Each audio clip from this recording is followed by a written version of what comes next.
Jeux de plateau ou de cartes, de 2 à plus de 10 participants. Comme à son habitude, la ludothèque de Castets avait organisé une soirée jeux de société à l'espace Émile Vigne à l'occasion des vacances scolaires. Et sur les tables, les boîtes en carton coloré ne demandaient plus qu'à être ouvertes.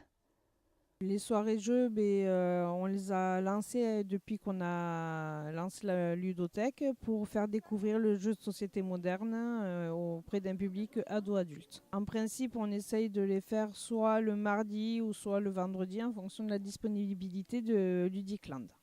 C'est une asso qui a été montée en 2013 sur la commune de Morsinx pour valoriser, pour faire valoir le jeu de société dans les Landes. On a monté l'asso à 3 et à partir de là, on a commencé avec une quarantaine de jeux et aujourd'hui, on est arrivé à peu près un peu plus de 450 jeux dans notre stock de ludothèque.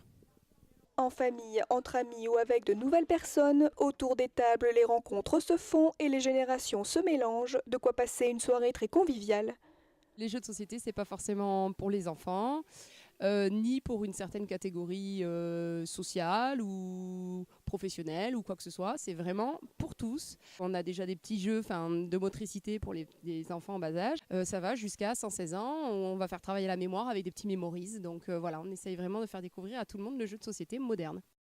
On avait essayé de jouer à la ludothèque avec maman et j'ai compris, donc du coup je leur ai demandé si on pouvait jouer, ils ont dit oui.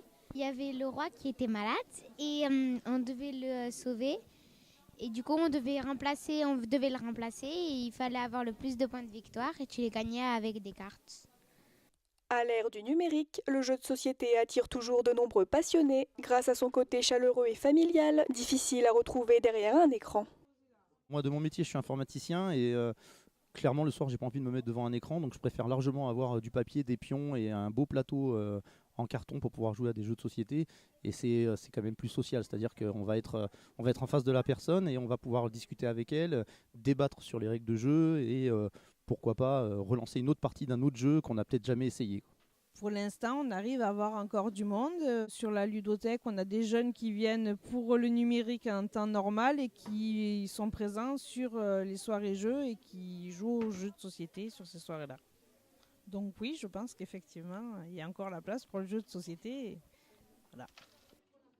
La ludothèque de Castets prévoit une nouvelle soirée jeu à l'occasion des vacances de Pâques. L'association Ludicland, quant à elle, organise des soirées jeux presque tous les vendredis soirs à Morsinx et est toujours ravie d'accueillir de nouveaux joueurs.